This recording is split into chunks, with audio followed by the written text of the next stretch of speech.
Greetings, everybody. So today I'm going to be doing a bit of a rant and a bit of an explanation on the Mosin-Nagant. So this has to do with, bumped the camera there, my bad, with the fact that a range that I used to go to that allowed me to film was full of absolute idiot fudlords. What do I mean by that? Like, what did they do? Well, these nimrods, these absolute wastes of just fucking old fucks. I'm gonna get angry during this video. I'm sorry. We're saying, oh, the Mosin-Nagant's dangerous because it will always double feed, and you'll ram around against a live primer and it go boom. No, they were like, we had 3, no, 4 instances. Oh, just last week we had an instance of this. Bullshit. Bullshit. They were trying to do everything in their power to prevent me from enjoying my rifle at this new range. I was going to take it out at 200 yards at this range. But no, I was forced, literally forced, to load 1 round at a time, which is not good and not cool, and I hate that. So let me actually show you with live ammo why this is absolute bullshit. Okay, so there we go, right? We got the rounds in the 5-round single stack internal magazine. We ran one home without chambering it. Another one will not be presented. Let me get a better angle here. So I close it, then say it ejects, then the next round will be presented for the bolt to run home. Now, why is this? The way the Mosin-Nagant is set up, there is an interrupter, and the bolt has to close for the next round to actually be presented. This is a safety feature, and it also prevents rim lock. If I got something wrong, I'm sorry, but as you see there, it will only have another round ready if the previous one has been chambered.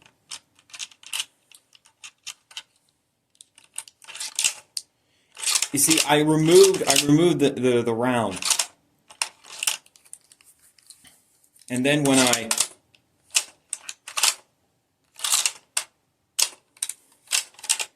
see that?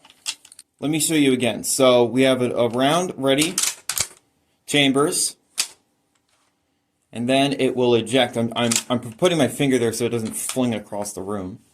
And then only when that round, that case, say I fired this or I didn't, only when the bolt chambers will another round be pushed up to be presented to the bolt for it to be ran home. So I don't know why this is a really hard concept.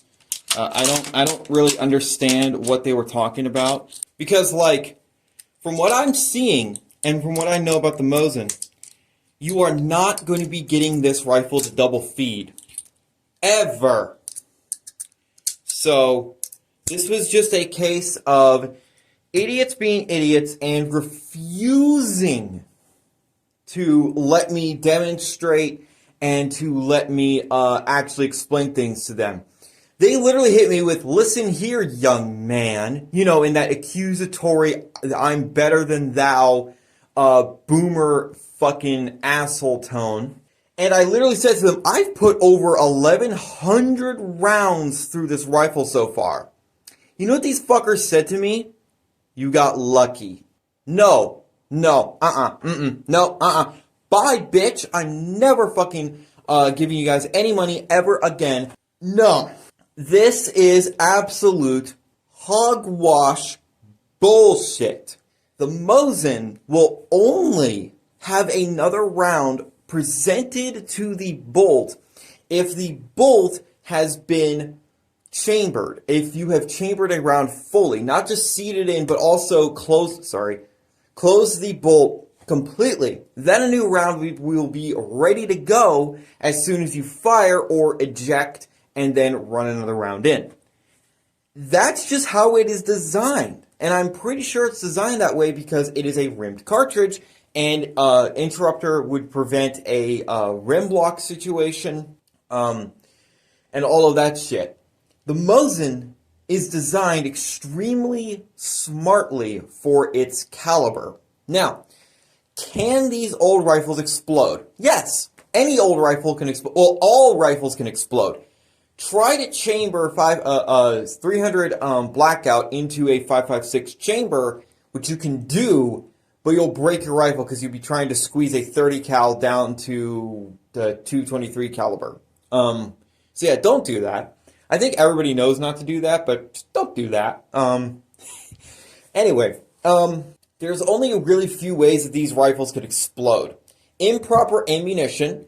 Say, for instance, some moron tries to use 308 in this girl, which that is not fucking doable because 308 and 54 rimmed, while they're very similar, they're the same bullet diameter.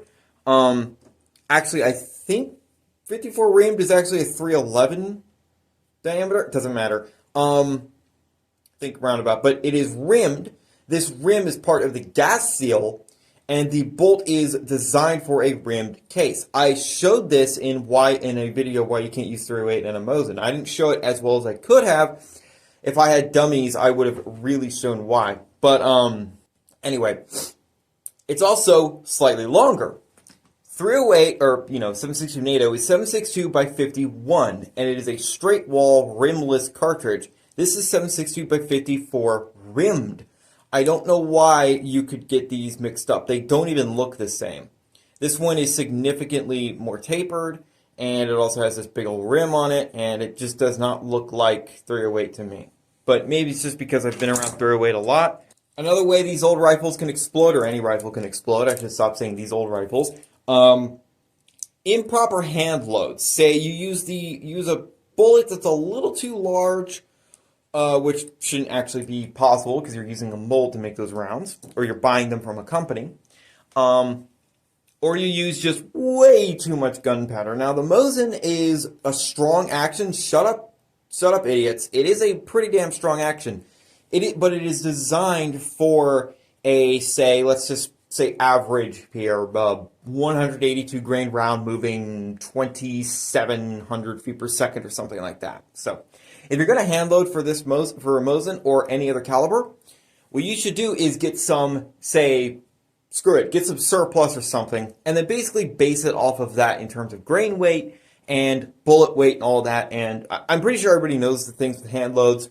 You have to have specific powder loads for consistent velocity, which means consistent accuracy, consistencies in the bullet construction and the bullet type and weight, a lot of things. When I do hand loads for my Arasaka, because 77 by 58 is expensive, I'm gonna probably be using around a 200 grain round because it's not gonna have a copper jacket. Probably moving around 2,500 feet per second or something like that. So, normal velocities. I could actually bump that up way higher because the Type 99 has a stupidly strong action. It's stronger than the Mauser action, but even though it is a Mauser action, fun fact, the Type 38, Type 30, and Type 99 are the Mausers of Japan. So why do people insult them? Idiots. They're literally Mausers. Anyway, not identically, but they're pretty much the same. Anyway, I'm rambling now. So yeah, that is exactly why I have not done a at the range video in over a year. It is all because of this idiotic range. I'm like, oh my god, this range is so cool. I can actually fucking film here. This is dope. I am for sure going to be doing some range tests and 200-yard targets. Oh, it's going to be great taking my Mosin at that distance and whatever rifle I get next, because at this point I still had my Marlin 1894 reproduction. Fun fact, if you're new to the channel, I traded that for my Kriegsmodell Kar 98K. But then the FUDs happened. And also these guys were unattentive and seemed to not really know anything. They looked at my older brother's AR and LAR, which is basically just an AR with a heavy-ass barrel and in 308. It's basically an AR DMR. They looked confused by them. They looked really confused by my Keltec RDB, but that's something new. It looks like a sci-fi blaster, but it's really simple on the inside. Fantastic rifle. Would recommend. I'm just glad that they didn't say Jap crap when they saw the Type 99. At least they have that going for them. They didn't call it Jap crap. Because it absolutely is not. It is. I would take a Type 99 over a 1903 Springfield. Not even kidding. Regardless, they're idiots. They don't know jack diddly squat. The Mosin is a fantastic rifle. It is fantastically safe. The only thing you have to be worried about is your headspace. But there's headspace gauges for that. Or you can take it to a certified gunsmith.